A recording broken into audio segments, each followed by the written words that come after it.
Welcome to CCN. I am your host, Captivating Christian. Here are some of your top stories for today, February 6, 2020. Dishonest and corrupt, Trump unloads at National Prayer Breakfast after acquittal.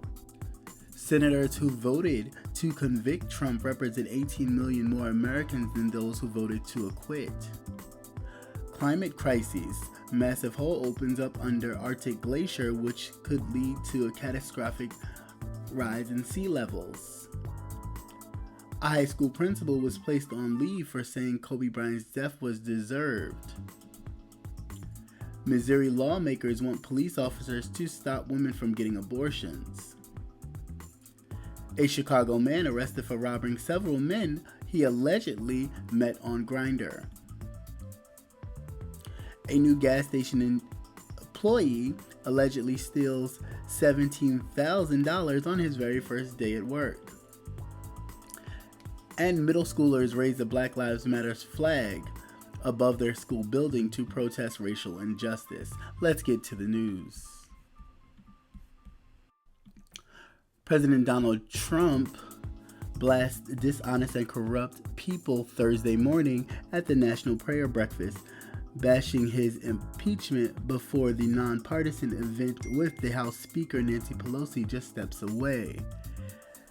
He said, and I quote, "As everybody knows, my family, our great country, and your president have been put through a horrible ordeal by some very dishonest and corrupt people," Trump said.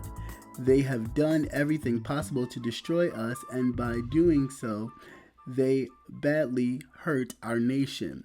They know what they're doing is wrong, but they put themselves far ahead of our great nation." Weeks ago, and again yesterday, courageous Republican politicians and leaders had the wisdom and the fortitude and strength to do what everyone knows was right, he continued. Entering the stage, Trump lifted up a copy of the USA Today and the Washington Post, which headline read, "Acquitted," and Trump acquitted splash across the front, displaying them to the crowd. The moment's come just one day after the Senate had voted to acquit Trump of both impeachment charges he faced, abuse of power and obstruction of Congress. Senator Mitt Romney, Republican of Utah, voted to convict Trump of the abuse of power article, the only GOP member to vote for Trump's conviction.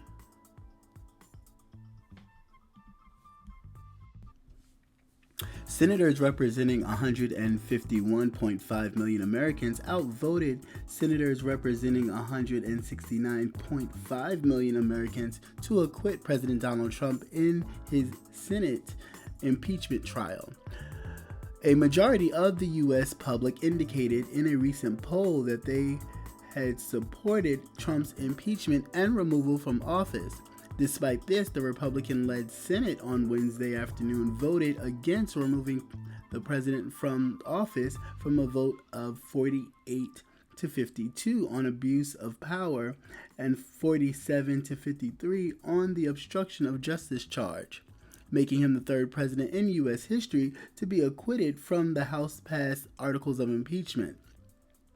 Senate Democrats needed 67 votes, which is a two-thirds majority, to vote to convict, which was a long shot outcoming given the political makeup of the members.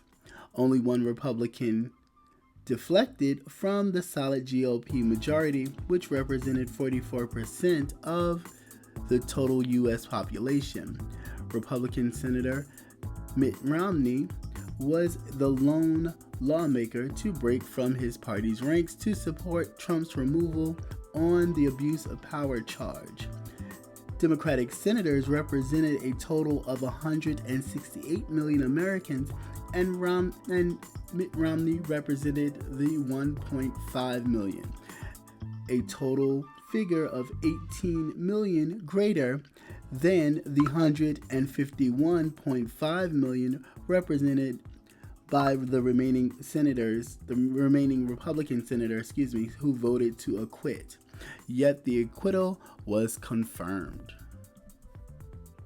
Has been discovered in the Arctic so-called Doomsday Glacier, suggesting that it may be melting even faster than scientists have long feared. The massive ridge, which could send sea level surging up to 2 feet if dissolved completely, enough to submerge major coastal cities across the globe.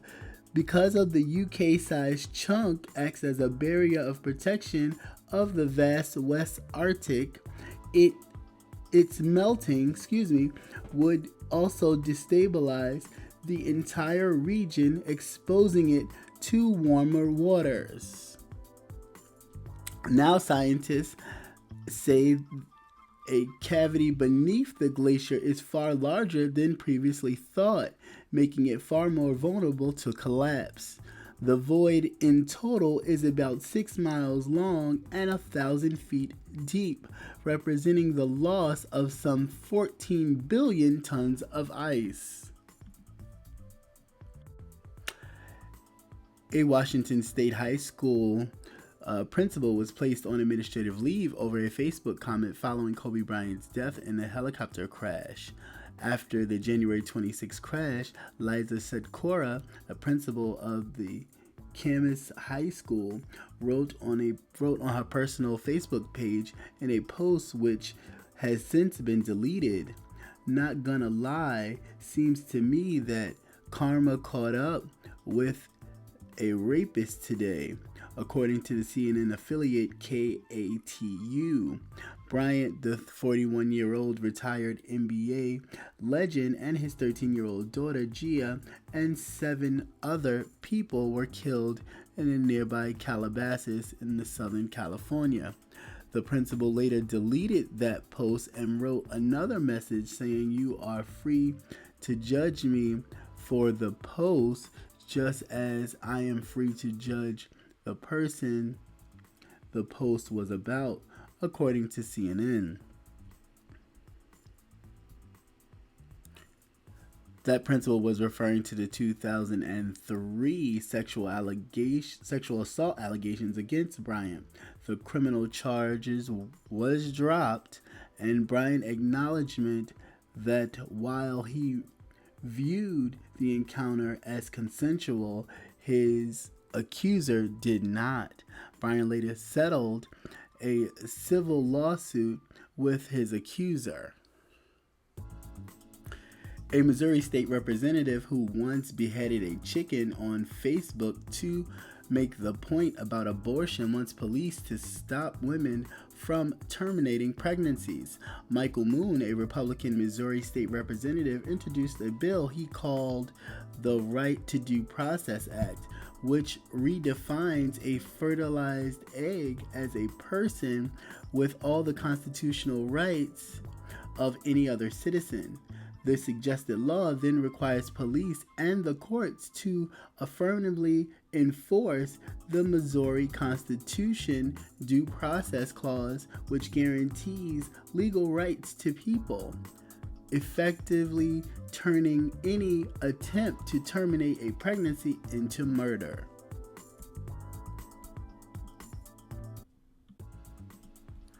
A Chicago man has been charged in connection with a string of robberies which took place in these different hotels near the north side of Chicago, which is an upscale area in central Chicago. On Tuesday, police say that the meetings were arranged through an online gay dating app known as Grindr. Investigators say that the 20-year-old Davion Johnson met his victims after meeting them on the app. He then lured them to hotels and used a stun gun to steal their personal belongings. He was arrested on Monday and charged with 3 robberies. In January, Chicago's police issued an alert in which investigators described a pattern of young men in his 20s, who was setting up dates with mostly older men in the area, then robbing them with a stun gun. Johnson was connected to the three incidents since November. In at least two of them, he allegedly used the stun gun on the victims. Then they refused to hand over their possessions. He's been charged with a felony count for each of the armed robberies and the misdemeanor count of theft, according to police.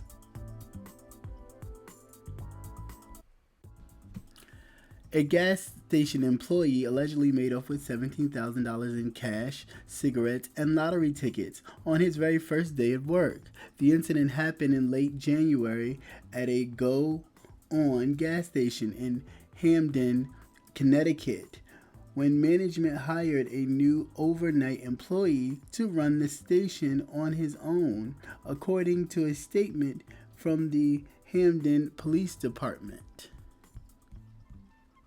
However, when the store owner utilized an app on his phone to view the store cameras and to check in on how his new employee was doing, he was shocked to find that his brand new employee was nowhere to be seen.